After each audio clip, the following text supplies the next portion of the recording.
Hi guys, कैसे हैं आप सब। आई होप आप सब ठीक होंगे and welcome back to my channel. Today I am sharing with you my experience of British poetry MEG01 exam experience.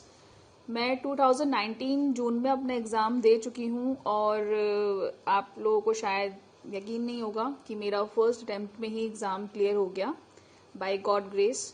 और ये जो मेरी मेहनत थी, तो बेसिकली जो मैंने एग्ज़ाम प्रिपेयर किया वो मैंने गुली बाबा और नीरज से मुझे कुछ खास हेल्प नहीं मिली, क्योंकि जब मैंने उसमें से पढ़ना शुरू किया तो मुझे ऐसे लगा कि जैसे उसमें कुछ पोएम्स मिसिंग हैं, काफ़ी सारी पोएम्स के स्टैंजाज मिसिंग हैं और ढंग से एक्सप्लेनेशन नहीं दी हुई है जिस तरह की मैं चाहती थी अपना आंसर कंप्लीट करने के लिए।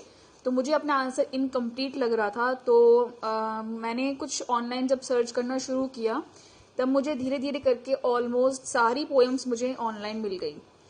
ऑनलाइन मैंने समरी हर पोएम की निकाली, उसके बाद समरी के साथ साथ मुझे उसमें पोएम से रिलेटेड जो थी थीम, उसके आइडियाज, उसके मोटिव, सिंबल्स और एनालिसिस, क्रिटिकली एनालिसिस, वो सब चीज़ें मुझे मिल गई और मैंने वो सारी चीज़ें ही मैंने वहाँ से उठाकर मैंने सब कुछ अपने नोट्स बना लिए, ऑलमोस्ट सारी पोएम्स के ही। और पोएम्स का सिलेक्शन मैंने किया था 10 ईयर की हेल्प से। 10 ईयर की हेल्प से मुझे पता चला कि कौन सी जो पोएम्स हैं ज़्यादा रिपीट हो रही हैं, तो उन पोएम्स को मैंने सबसे पहले प्रिपेयर किया। फिर उसके बाद में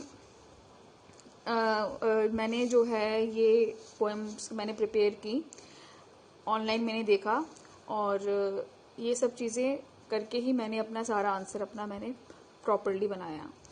उसके अलावा जैसे कि कुछ ऐसी पोएम्स थी जिनकी समरी मुझे बहुत डिफ़िकल्ट लग रही थी, मुझे समझ नहीं आ रही थी, तो मैंने इग्नू की बुक से ही मैंने हेल्प ली। उसमें से मैंने काफ़ी सारी पोएम की समरी निकाली। तो फिर मैंने थोड़ा मैच किया, तो जो ऑनलाइन समरी दी हुई थी वही सेम समरी इग्नू वालों की जो बुक्स हैं उसमें मिलती जुलती मुझे लगी। तो कुछ ज़्यादा खास फ़र्क नहीं था।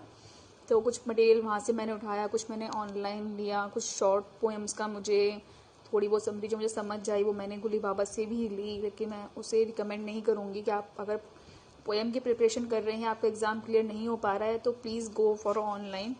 ऑनलाइन आपको जैसे लिट चार्ट्स है, स्पार्क नोट्स हैं और ई नोट्स हैं, ग्रेट सेवर हैं, ये सारी वेबसाइट्स हैं जिनसे आपको हेल्प मिलेगी। आपको पोएम्स के स्टैंजा वाइज आपको समरी मिल जाएगी और आपको पूरी ही समरी, आपको प्लॉट आपको मिल जाएगा। तो आपको एक आइडिया हो जाएगा कि हाँ ये पोएम इस तरह से हैं और ये सब चीज़ें अवेलेबल हैं।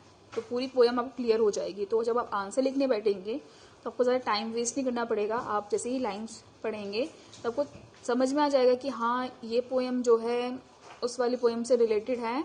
और फिर आप पूरी समरी लिखने की बजाय आप थोड़ा पोएट के बारे में लिखिए, 1-2 लाइन की किसकी पोएम है। फिर आप जो है थोड़ा सा प्लॉट लिखिए कि इस पोएम में ये चीज़ें दी हुई हैं। फिर वो जो 3-4 लाइन है उसे एक्सप्लेन कीजिए। कोशिश कीजिए कि आप समरी लिखने की बजाय अपने आंसर को आप थोड़ा क्रिटिक्स उसमें डालिए। अगर आप क्रिटिकली अपना आंसर को लिखते हैं तो आपको पूरी समरी कवर करने की ज़रूरत नहीं है।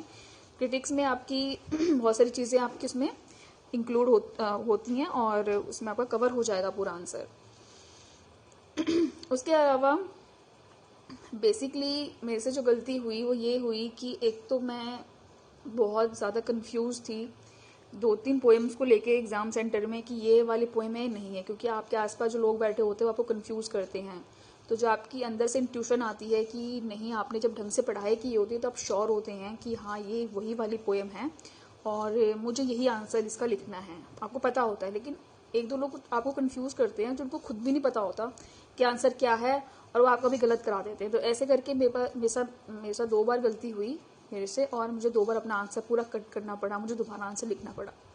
तो टाइम बहुत कम था और समझ नहीं आ रहा था कि आंसर मैं लिखूं कैसे, मतलब कि पोएम को पूरा एक्सप्लेन करूं या खाली लाइंस लिखूं, तो नहीं समझ में आ रहा था। तो किसी ने बोला कि 4 पेज का आंसर लिखना होता है, तो मैं 1, 2, 3, 4 करके मैंने लिखने लग गई पेजेस। मुझे लग रहा कम पढ़ रहे हैं, तो फिर मुझे बताया साथ में लड़की ने कि भाई 4 पेजेस ऐसे नहीं लिखने, आगे पीछे करके 4 पेजेस काउंट होते हैं इसमें।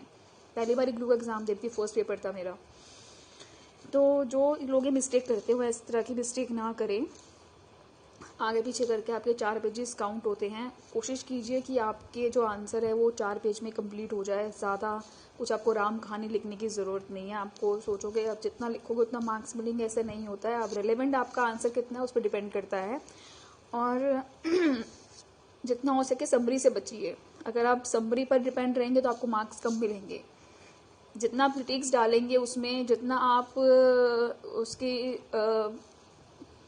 पोएट से रिलेटेड उसकी जो थीम है, ये सब पॉइंट्स आप यूज़ करेंगे तो उससे आपका आंसर ज़्यादा आपको इनोवेटिव लगता है। समरी से आपका आंसर बहुत घिसा पिटा और पुराना लगता है। ज़्यादातर बच्चे समरी ही लिख कर आते हैं तो इसलिए उनके मार्क्स नहीं आते हैं। ये चीज़ मैं एक्सपीरियंस कर चुकी हूँ। तो समरी जितनी हो सके समरी की बजाय आप आंसर को थोड़ा इनोवेटिव बनाने की कोशिश कीजिए जितना हो सके। ठीक है।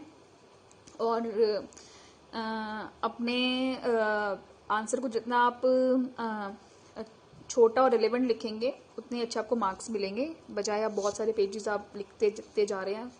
फ़ायदा नहीं, क्योंकि बुकलेट आपको वही मिलती है। इसके अलावा आपको एक्स्ट्रा शीट भी नहीं मिलती है, इग्नू वाले नहीं देते हैं। तो जितना हो सके कि उसी पूरी बुकलेट में अपना आंसर आप कंप्लीट करने की कोशिश कीजिए। 10 पोएम्स मैंने अटेम्प्ट की थी। मैंने कोई पोएम नहीं छोड़ी थी जिसका मुझे लग रहा था कि ये वाली पोएम है वो वाली पोएम है, बहुत कन्फ्यूजन थी, लेकिन मैंने लिख दिया। मैंने कोई पोएम नहीं छोड़ी। लेकिन कुछ लोग होते हैं जो आपकी हेल्प भी करते हैं तो आपको आइडिया हो जाता है पोएम्स का। छोड़ के कुछ भी ना आए पेपर में, पूरा पेपर अपना अटेम्प्ट करके आए। और बाकी जो मैंने आपको चीज़ें बताई हैं ये सब चीज़ें फॉलो करेंगे तो आपका भी एग्ज़ाम क्लियर हो जाएगा। रही बात नोट्स की, तो जब मैं अपनी मम्मी घर में जाऊंगी तो मैं आपको नोट्स प्रोवाइड करने की पूरी कोशिश करूंगी। और क्योंकि मेरे पास यहाँ पर अभी खाली मेरे पास सेकेंड ईयर का मटेरियल है, क्योंकि एग्ज़ाम्स में वही प्रिपेयर कर रही हूँ। फर्स्ट ईयर का मटेरियल मेरा सारा जो है मेरे घर पे रखा हुआ है, तो मैं आपको प्रोवाइड करूँगी। And thank you so much for like and subscribe my channel. Comments करते रहिएगा, शेयर करते रहिएगा वीडियो। कुछ भी क्वेरी हो आप मुझसे पूछ सकते हैं। मैं अपने एक्सपीरियंस से शेयर करूँगी। जो भी मैं नोट्स वगैरह अपने तरीके से जो मैं बनाती हूँ वो मैं आपसे शेयर करूँगी guys. Thank you so much. Bye, take care.